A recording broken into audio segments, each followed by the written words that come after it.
Moving on ఉమ్మడి కరీంనగర్ జిల్లాను పొగమంచు కప్పేసింది. పెద్దపల్లి కరీంనగర్ జిల్లాల్లో కనిష్ట ఉష్ణోగ్రతలు నమోదవుతున్నాయి. దట్టంగా కమ్ముకున్న పొగమంచు కారణంగా రహదారులు కనబడక వాహనదారులు ఇబ్బందులు పడ్డారు.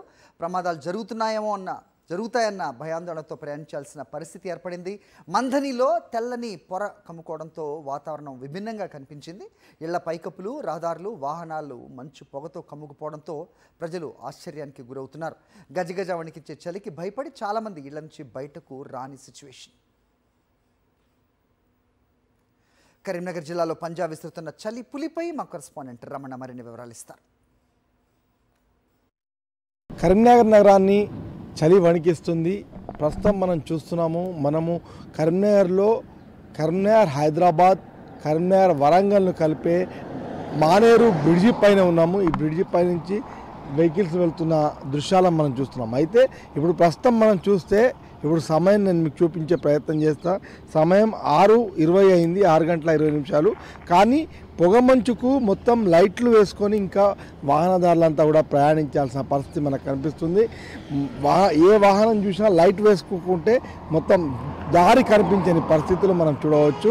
నేను మీకు ఒకసారి ఆ సిచ్యువేషన్స్, ఆ దృశ్యాలు చూపించే ప్రయత్నం చేస్తా. ఒక్కసారి కెమెరా ప్యాన్ చేస్తే కనుక మానేరు నదీ తీరం పైన పొగమంచు ఎంత దట్టంగా కమ్ముకుందో నేను ఆ దృశ్యాలు మీకు చూపిస్తున్నాను. మొత్తంగా దీంతో సూర్యుని తొలి కిరణాలు అసలు ఇప్పటికే మనకు కనిపించాల్సి ఉన్న ఈ తొలి కిరణాలు మనకి ఈ పొగమంచులో కనిపించకుండా పోయాయి. మొత్తంగా దీంతో ఇప్పటికీ కూడా వాహనదారులు బ్రిడ్జి పై నుంచి వెళ్తున్నప్పుడు ఖచ్చితంగా లైట్స్ వేసుకొని జాగ్రత్తగా వెళ్ళాల్సిన పరిస్థితి మనకు కనిపిస్తుంది. అయితే ఉదయం కానీ సాయంత్రం కానీ చలి తీవ్రత చాలా ఎక్కువగా ఉంటుంది. ముఖ్యంగా ఈరోజు మనం చూస్తే 15 డిగ్రీల సెంటీగ్రేడ్స్ కనిష్ట ఉష్ణోగ్రత కనిపిస్తుంది.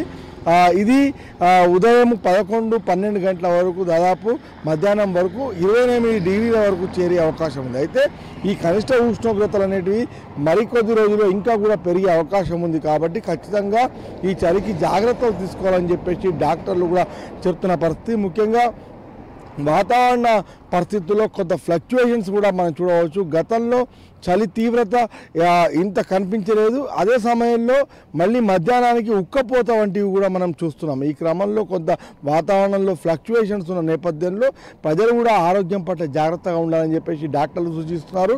మనం చూడవచ్చు పొగమంచు ఎంత దట్టంగా అలుముకుందో మన కరీంనగర్లో మనకు ఏర్పడుతుంది. అయితే ఇదే పరిస్థితి మనకు జిల్లా వ్యాప్తంగా కూడా ఉమ్మడి జిల్లాలో మనకు కనిపిస్తుంది. ఇటు కరీంనగర్తో పాటుగా మనకు ఈ తీవ్రత అనేది మనకు పెద్దపల్లి జిల్లా, అదేవిధంగా రాజన్న సిరిసిల్ల జిల్లాలో అధికంగా కనిపిస్తుంది. ముఖ్యంగా పెద్దపల్లి, అదేవిధంగా రామగుండం కోల్బెల్ట్ ఏరియాలో ఈ తీవ్రత ఎక్కువగా ఉంది. అక్కడ 10 డిగ్రీల సెంటీగ్రేడ్ ఉష్ణోగ్రత, కనిష్ట ఉష్ణోగ్రతలు నమోదవుతున్నాయి. దీంతో రోడ్లపైకి ఉదయం 9:30 కాంది 10 కాంది బయటకు వచ్చే పరిస్థితి లేదు. మరొకవైపు సాయంత్రం 5 దాటితే 6 దాటితే ఇంట్లోకి వెళ్ళిపోవాల్సిన సిచ్యువేషన్స్ మనకు వాతావరణం కనిపిస్తుంది. ఈ క్రమంలో మనం చూడవచ్చు అటు రాజన్న సిరిసిల్ల జిల్లాలో కూడా గంభీరావుపేట, ఎల్లారెడ్డిపేట వంటి ప్రాంతాల్లో ఇవే సిచ్యువేషన్స్, ఇవే దృశ్యాలు ఉన్నాయి. ముఖ్యంగా పూర్తిగా చలి వాతావరణంతో జనాలంతా బెంబెలెత్తుతున్న దృశ్యాలు అయితే మనకు కరీంనగర్లో కనిపిస్తున్నాయి. ఇటు ఉమ్మడి నిజామాబాద్ జిల్లాలో కూడా చలి పంజా విస్తుతోంది. దట్టమైన పొగమంచుతో ప్రజలు బయటికి రావటానికే జంకుతున్నారు. గత వారం కామారెడ్డిలో ఉష్ణోగ్రత 10 డిగ్రీలకు పడిపోవడంతో రికార్డు స్థాయిలో చలి ప్రభావం చూపిస్తోంది. గతంలో 5 గంటలకే వాకింగ్కి వచ్చేవాళ్ళు వాకర్స్ ఇప్పుడు 7 గంటల తర్వాతే వస్తున్నామని చెబుతున్న వాకర్స్తో మా ప్రతినిధి కిరణ్ మాట్లాడారు. చూద్దాం. చలి తీవ్రత పెరిగింది. ఇటీవల కురిసిన భారీ వర్షాలు నేపథ్యంలోనే చలి తీవ్రతంగా రోజు పెరుగుతుంది. ప్రస్తుతం నేను నిజామాబాద్ జిల్లాలో పాలిటెక్నిక్ కాలేజీలో ఉన్నాను. కొంతమంది వాకర్స్ ఉన్నారు, వారితో మాట్లాడే ప్రయత్నం చేద్దాను. చెప్పండి, చలి తీవ్రత పెరిగింది కదా, ప్రస్తుతం ఎట్లుండే, గతంలో ఎట్లుండేది, ఇప్పుడు ఎట్లుంది? గత ఏడాది నుంచి పోల్చుకుంటే చలి తీవ్రత పెరిగింది. ఇప్పుడు చలి పులిలాగా ఇస్తుంది. ఎందుకంటే ఆంధ్రాలో తుఫాన్ వస్తుంది కాబట్టి దాని ప్రభావం వల్ల మన తెలంగాణ రాష్ట్రంలో ఈదురుగాలులతో పాటు కూడా చలి తీవ్రత పెరిగింది. దీనివల్ల ఏంటంటే ఉదయం లేవాలంటే కష్టతరం అవుతుందంటే రాబో రోజుల్లో పిడ్స్ కానీ అలాంటి ముసలి వాళ్ళు ఏజ్ పై వాళ్ళు కూడా రావాలంటే కష్టపడుతారు. కాబట్టి అందరూ కూడా వాకింగ్ 7 తర్వాతనే మంది ఇప్పుడు వాకింగ్కి వస్తున్నారు. ముందు అంటే 5 o'clock నుండే అందరూ వాకింగ్ చేస్తుండే. ఈ చలి వల్ల అనారోగ్య పాలవుతారు కాబట్టి దృష్టిలో పెట్టుకొని అందరూ కూడా కొంచెం జాగ్రత్తలు తీసుకోలేదు. చలి తీవ్రత పెరిగింది, మీరేం ధరించకుండా వచ్చారు, ఏం చెప్తారు? నేను గత 20 సంవత్సరాల నుంచి గ్రౌండ్ చూస్తున్నాను. చలి తీవ్రత ఎక్కువనే ఉంది. నేను ఎలాంటి మఫ్లర్ కానీ ఎండ ధరించకుండా వచ్చినా నాకు కొంచెం నా బాడీ హీట్ ఉంటుంది.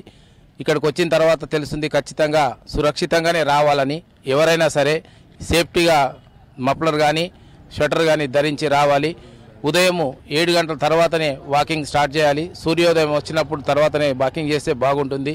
చలి తీవ్రత ఎక్కువగా ఉంటే గుండె అనారోగ్య పాలవుతారు. గుండె జబ్బులు ముఖ్యంగా హార్ట్ స్ట్రోక్ ఎక్కువ వచ్చే ఛాన్సెస్ ఉన్నాయి. కాబట్టి ప్రతి ఒక్కరు కూడా చలి తీవ్రతను బట్టి వారు మఫ్లర్ కానీ తగు జాగ్రత్తలు తీసుకోవాల్సిందిగా సాక్షి టీవీ తరఫున అందరూ కోరుతున్నాను. మరి కొంతమంది ఉన్నారు. ఎంత మీ ఏజ్ ఎంత పెద్దనా? 76 76. వస్తారా రోజు వాకింగ్ వస్తారా మీరు? 30-40 ఏళ్ళ ఇక్కడికి రావట్టి వయసు నుంచి వస్తున్నాము. సో ఎప్పుడైనా ఇట్లా ఉండేదే పరిస్థితి అంటే ఈ చలి ఈ నవంబర్ టైంలో కూడా ఈ చలి ఉండేది ఎట్లా? ఈ సంవత్సరం ఎక్కువ ఉన్నది చలి. చలి బాగానే ఉన్నది.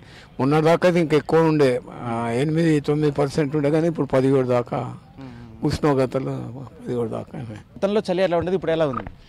అంటే ఈ నవంబర్ స్టార్టింగ్లో చలి మాత్రం చాలా తీవ్రంగా ఉండేదండి.